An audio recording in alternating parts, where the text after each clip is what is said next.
এই সমাজের প্রতি স্তরের বন্ধুদের বলবো, আপনারা তাদের কাছে যাবেন, আদর যত্ন করবেন।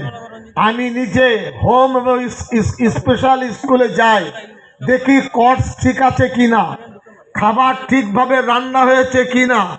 এটা আমাদের দায়িত্ব।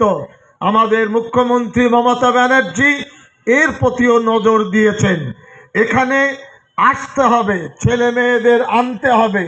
ডিএম বলছিলেন, আমিও একমত, আজকে থেকে আপনার আত্মীয়কে বলে দিন দূরের এলাকার জন্য বাস বরাদ্দ হবে, এবং সেখানে থানা পঞ্চায়েত তারা ঘোষণা করবে যে অমুক বাস লাস্ট বাস এখান থেকে যাবে।